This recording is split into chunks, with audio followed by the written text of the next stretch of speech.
ini Kak Ana akan membawakan pelajaran yang keenam. Judulnya adalah mewartakan kasih persaudaraan. Nah, semoga kita dalam keadaan sehat ya, sehingga kita bisa mengikuti pelajaran sekolah minggu dengan sukacita. Sebelumnya, mari kita bersatu dalam doa. Terima kasih ya Tuhan Yesus, Engkau sungguh baik, Engkau yang memberikan kepada kami kesehatan, kekuatan hingga saat ini. Dan tiba saatnya kami untuk mempelajari ya Tuhan sebagian dari firman-Mu. Kiranya Engkau yang hadir menemani kami ya Tuhan, sehingga hidup kami juga bisa semakin sesuai dengan kehendak-Mu. Terima kasih dalam nama Yesus kami berdoa bersyukur, haleluya, amin. Nah, seperti yang tadi kalian sudah sampaikan, pelajaran 6 kali ini judulnya adalah mewartakan kasih persaudaraan. Diambil dari 1 Yohanes 3 ayat 11 sampai 18. Nah, tadi kan judulnya adalah kasih. Coba ada yang tahu nggak apa arti kasih? Itu adalah suatu kata yang biasa kita dengar ya sehari-hari. Bahkan kita juga berusaha loh memberikan kasih kepada sesama kita. Jadi kalau misalnya kalian lihat di kamus, kasih itu sama dengan perasaan sayang. Ya, jadi sesuatu hal yang positif ya, dan juga yang membawa kebahagiaan. Nah, bahkan kalau misalnya kalian tahu tuh banyak nih jenis-jenis kasih ya dalam firman Tuhan. Nah, selain itu karena juga mau nanya nih, mungkin kalian pernah belajar di sekolah ya tentang makhluk sosial. Apa sih arti makhluk sosial? Terus apa hubungannya sama pelajaran kita kali ini tentang kasih? Makhluk sosial itu adalah kita ya sebagai manusia adalah makhluk sosial, yang berarti makhluk yang hidupnya tidak bisa berjalan sendirian. Dia harus membutuhkan orang lain. Nah, jelas ya, kita adalah makhluk sosial. Kita gak bisa loh hidup sendiri. Kita perlu interaksi, kita perlu pertolongan orang lain, kita juga perlu menolong orang lain. Pelajaran hari ini ada hubungannya nih antara kasih, antara kita sebagai makhluk sosial. Kita akan buka ya dari 1 Yohanes 3 ayat 11 sampai 18. Kalian bisa siapkan Alkitabnya dan juga bisa menyimak dari firman Tuhan yang akan bacakan. Beginilah firman Tuhan.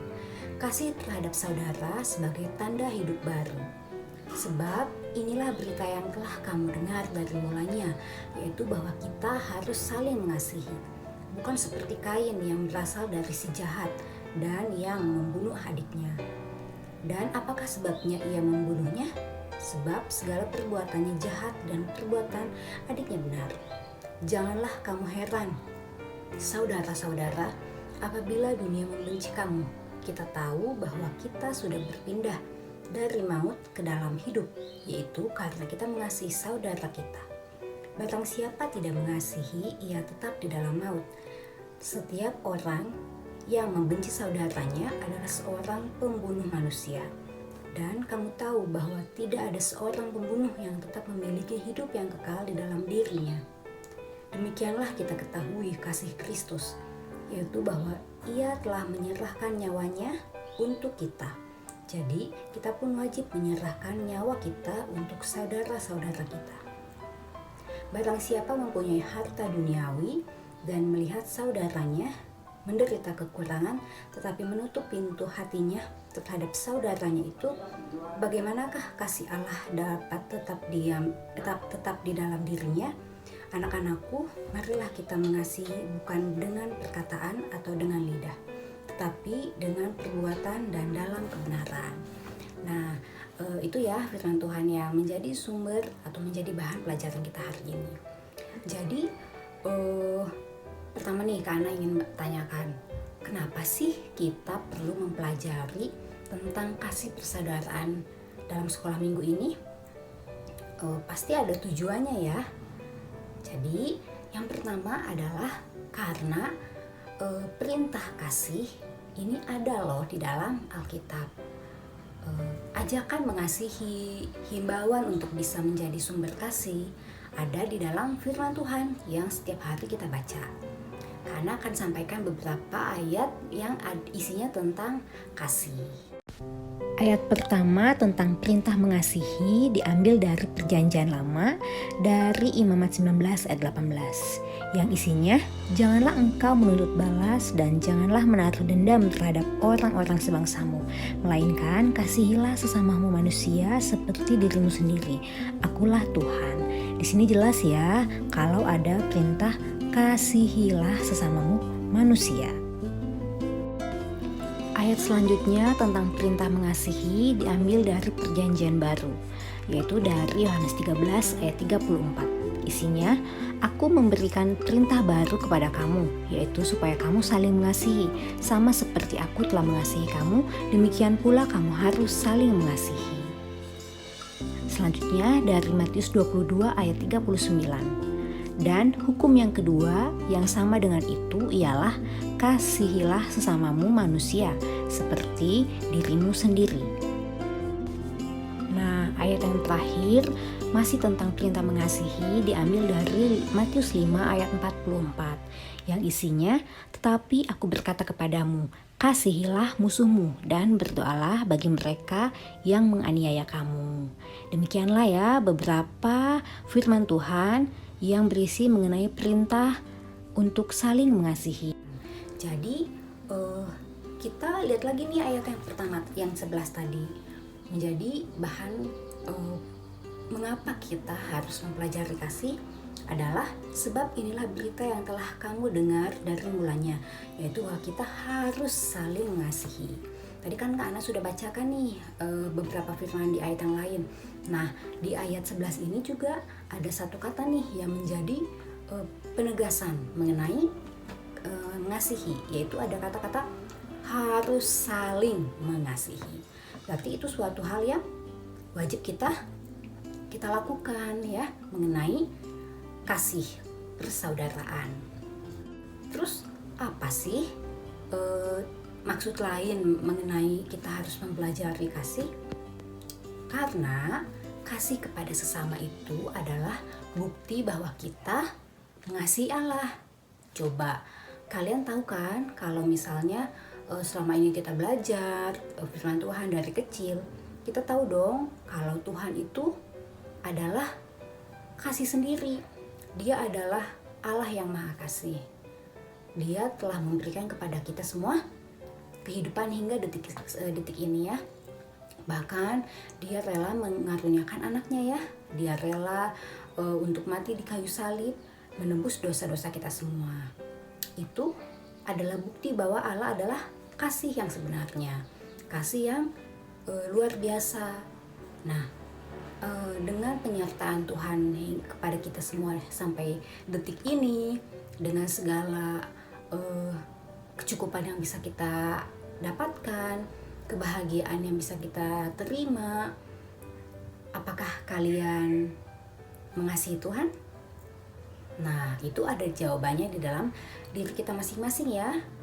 Nah, kalau misalnya kita ditanyakan apakah kamu mengasihi? Ya, aku mengasihi. Nah, puji Tuhan ya kalau jawaban kita adalah kita mengasihi Tuhan. Lalu, apa buktinya? Jika kita benar mengasihi Tuhan, kita wajib juga mengasihi saudara kita, mengasihi sesama kita. Karena jangan cuma di mulut saja, tapi penuh harus dengan tindakan nyata, yaitu mengasihi. Seperti pelajaran kita hari ini. Selain itu juga, kasih kepada sesama itu merupakan bukti loh bahwa kita adalah anak Allah. Kita itu adalah anak terang. Jadi kalau kita benar anak Allah, kita pun harus hidup sesuai dengan yang dilakukan oleh Allah, atau segambar dan serupa dengan Allah, yaitu Allah yang penuh kasih. Maka kita pun wajib penuh kasih, tapi kasih yang tulus ya, bukan kasih yang tipu-tipu atau kasih yang supaya dianggap orang, wah dia baik ya. Itu tidak benar ya. Kasih yang benar tulus dalam hati kita, karena kita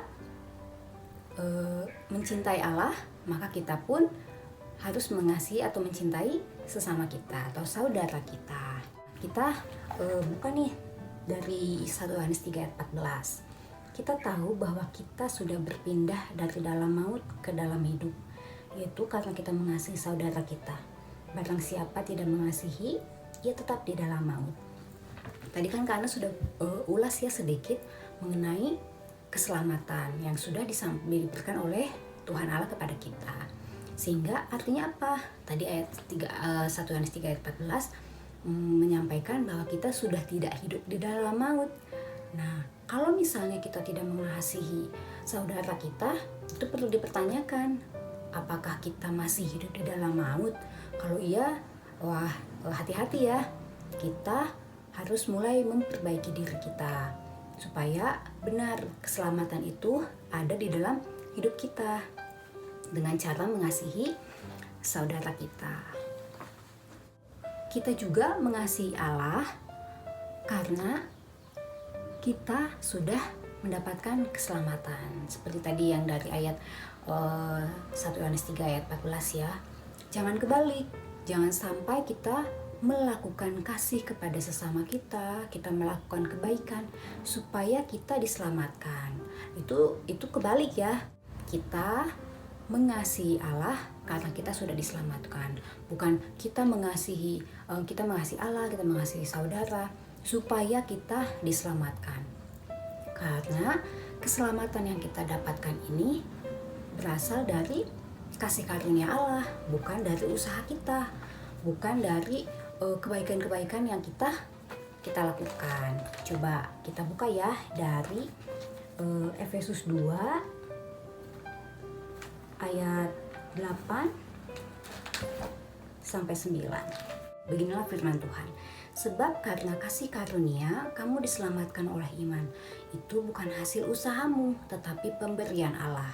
Itu bukan hasil pekerjaanmu. Jangan ada orang yang memegahkan diri. Jadi jangan nih kita sampai punya pikiran, aku kan sudah mengasihi saudaraku, aku sering memberikan bantuan kepada yang membutuhkan, pasti aku nanti selamat. Itu artinya kita menyombongkan diri kita ya. Kita menjadi egois gitu ya. Kita tidak boleh berpikiran seperti itu. Karena keselamatan yang kita dapatkan itu adalah kasih karunia dari Allah.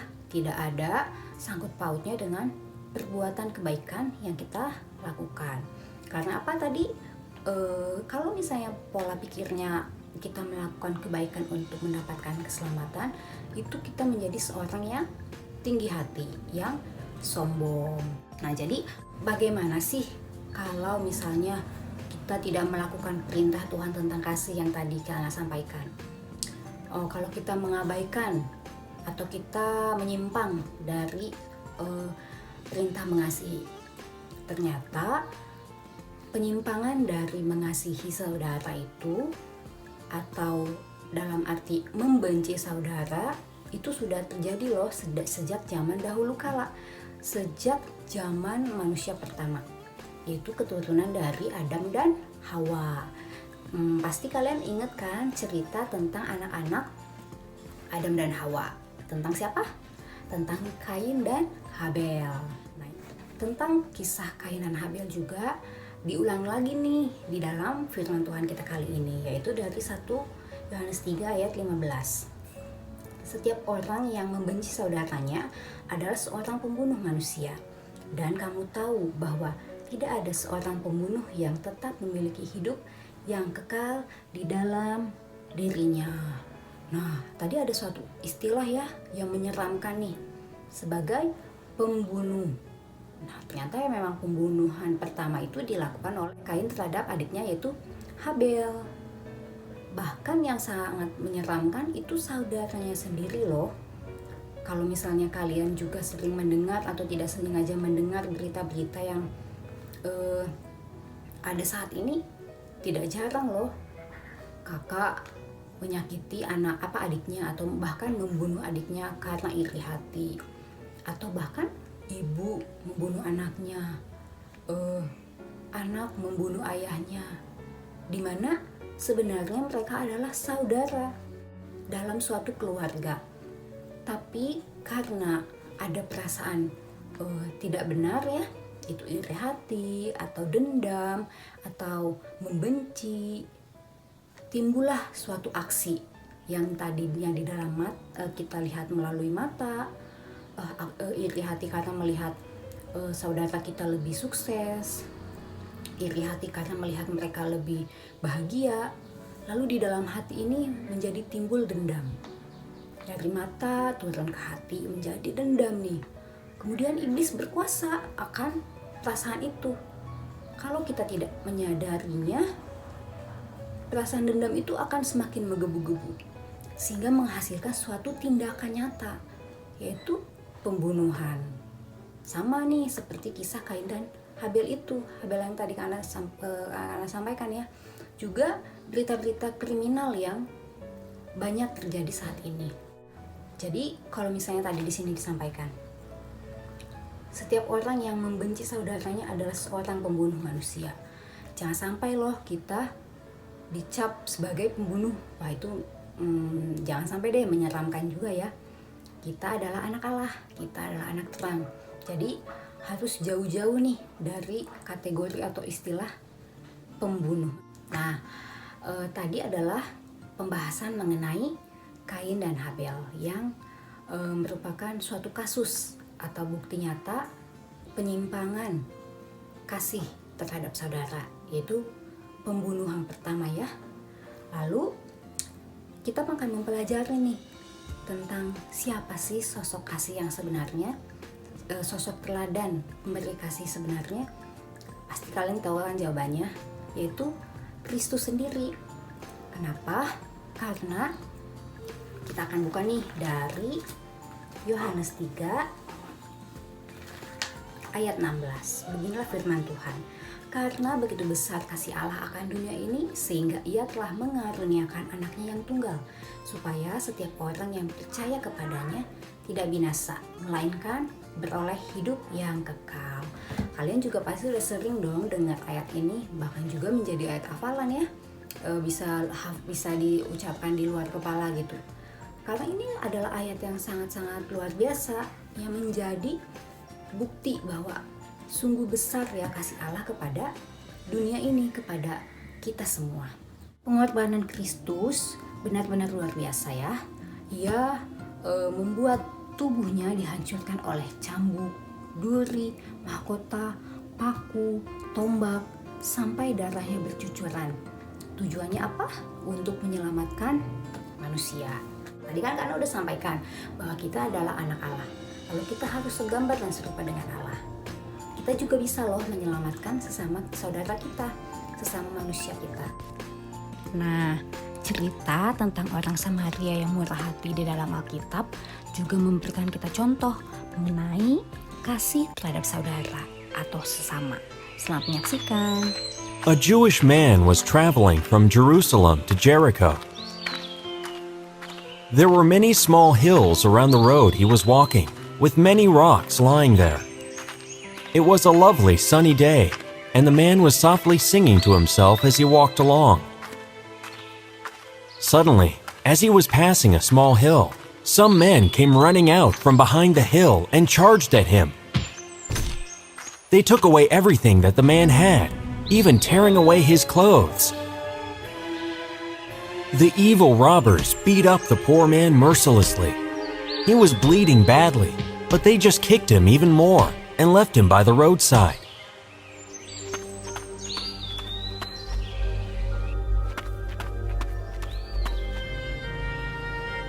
Soon after, a priest came walking down the road. When he saw the bleeding man, he thought to himself, I wonder who that fellow lying there is. I don't know what has happened to him, but I am already very late. I do not have the time to stop and help him. I'm sure someone else will come and do something. He looks dead to me already, anyway. The priest just crossed the road and continued walking without a backward glance. A little while later, a Levite, a man whose job was to help priests in their work, happened to pass down the same road. He too saw the beaten and bleeding man lying there. He stopped for a moment and slowly made his way up to the man. I cannot make out if this fellow is dead or alive. Even if he is alive, I doubt he will be alive for long, the way he is bleeding. I don't think I can help him in any way. I better be going along on my way. The Levite too left the injured man without even trying to help him and walked away hurriedly. After about an hour or two later, a Samaritan was walking down the same road with his donkey. As soon as he saw the man lying on the road, he ran up to him. Now the Jews were known to dislike the Samaritans and treat them very badly. However, this Samaritan did not even stop to think of all this. He just saw a bruised human being needing help very badly, and because of his compassionate nature, went forward to try and do what he could. Oh, what has happened? Who has done this to you? The man opened his eyes and tried to talk, but winced in pain when he tried to do it. You poor man. I can see you are in a lot of pain. Don't try and talk now. Here, let me have a look at your wounds. They look quite bad. Don't you worry now. I will try my best to see that you are comfortable and get well soon. The Samaritan went to his donkey and came back with a bag containing some oils and wine. He then proceeded to apply them on the man's wounds so that they would heal. When the man saw what the Samaritan was doing, he made a feeble attempt to stop him. No, no, too expensive. Why are you looking at the cost of some oil and wine, my good fellow? At this moment, it is your injuries that matter, not money. Now just relax and let me apply these to your wounds. I'm sure they will give you some relief. The Good Samaritan very carefully applied the oil and wine to the injured man's wounds and put on some bandages also to prevent them from getting infected. Ah, now that that is done, let us get you to some inn where you can rest and recover. Very gently, the Samaritan helped the man up onto his donkey and started leading him to the inn. After walking for a few hours, they reached a small town where the Samaritan asked for directions to the nearest inn. There, we have arrived. Now just wait here for a few minutes while I talk to the man in charge about getting a room for you. No money. I have told you not to worry about that. I just want you to get well soon. The Samaritan went inside the inn and found the man who was in charge. My good man, I have outside a man who is badly injured. I would be grateful if you could give him a comfortable room where he can recover. Here, I am leaving with you some money for his room, as well as his food. Please take good care of him, and let him live here till he is recovered enough to go on his way. The inn owner assured him that the man would be taken care of. The Samaritan then went outside, helped the man down from the donkey, and accompanied him to the room in the inn. Well, my friend, it is time for me to leave. I have taken care of everything. You just rest and get well. Don't know how to thank you. You don't have to thank me. I have just done what the good Lord would have wanted me to do. Kita bisa loh membantu atau menyelamatkan sesama saudara kita melalui tindakan kasih. Di sini ada ya, Ana akan bacakan. Barang siapa mempunyai harta duniawi dan melihat saudaranya menderita kekurangan, tetapi menutup pintu hatinya terhadap saudaranya itu, bagaimanakah kasih Allah dapat tetap di dalam dirinya? Nah, jadi seandainya kita memang diberikan kecukupan atau pelajaran yang sebelumnya adalah kita mampu menolong saudara kita yang lemah, kita bisa melakukannya sehingga kita bisa menyelamatkan mereka nih, misalnya dalam suatu keadaan yang tidak baik atau suatu keadaan yang tidak beruntung. Tidak harus dengan jumlah nominal yang luar biasa besar atau dengan perbuatan-perbuatan dahsyat gitu ya, dari hal-hal yang sederhana. Misalnya di sekolah kalian punya teman-teman yang memang memerlukan, kalian bisa bantu. Atau juga di dalam lingkungan rumah, saudara kita yang tidak bisa belajar, kita bantu untuk mempelajari pelajaran sekolahnya. Dan juga banyak lagi tindakan-tindakan yang bisa kita lakukan. Tapi yang menjadi suatu poinnya adalah kita harus melakukannya dengan ketulusan ya, jangan dengan niat terselubung, supaya kita dipuji, supaya kita dianggap anak baik. Nah, itu jangan sampai ya, tapi benar sungguh dilakukan dari dalam hati. Sebagai ayat penutup, karena akan bukakan ya dari 2 Timotius 1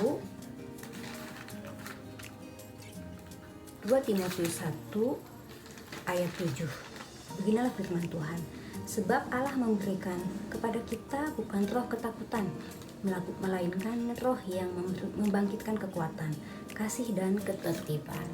Nah, jadi tidak ada alasan kita tidak mengasihi saudara kita, karena Allah sendirilah sudah memberikan kepada kita roh yang memampukan kita untuk melakukan kasih, melakukan kebaikan, melakukan kedamaian gitu ya kepada sekitar kita, terlebih kepada saudara kita.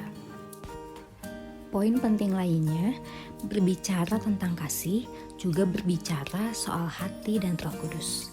Karena kasih yang sempurna adalah kasih yang keluar dari hati terdalam oleh karena kuasa Roh Kudus. Seorang Kristen yang sudah bertobat, lahir baru, dan diselamatkan memiliki Roh Kudus di dalam hatinya yang akan membantu dalam berbuat kasih. Jadi, coba introspeksi. Sudahkah Roh Kudus hadir di dalam hati kita? Kalian bisa jawab dan kalian bisa merasakan ya, apakah selama ini kalian sudah mampu berbuat kasih kepada saudara, bahkan kepada orang yang tidak baik kepada kita. Ayat hafalan kita hari ini adalah dari 1 Yohanes 3 ayat 18 yang berbunyi, anak-anakku, marilah kita mengasihi bukan dengan perkataan atau dengan lidah, tetapi dengan perbuatan dan dalam kebenaran. Demikianlah firman Tuhan kita kali ini. Semoga bisa menjadi pengertian ya buat kita untuk bisa menjadi saling mengasihi kepada saudara. Kita tutup ya melalui doa. Terima kasih ya Tuhan untuk kebaikan-Mu. Pada hari ini kami bisa mempelajari mengenai kasih kepada saudara. Ya Tuhan, kiranya Roh Kudus terus hadir di dalam hati kami ya Tuhan, sehingga memampukan kami untuk bisa menjadi sumber kasih. Kami bisa hidup sesuai dengan kehendak-Mu, serupa dan segambar dengan-Mu ya Tuhan, yang merupakan teladan kasih yang sebenarnya. Terima kasih, kami akan melanjutkan kegiatan kami hari ini. Kiranya Tuhan yang akan menyertai. Dalam nama Yesus kami bersyukur. Haleluya, amin. Sampai jumpa minggu depan. Tuhan Yesus memberkati. Shalom.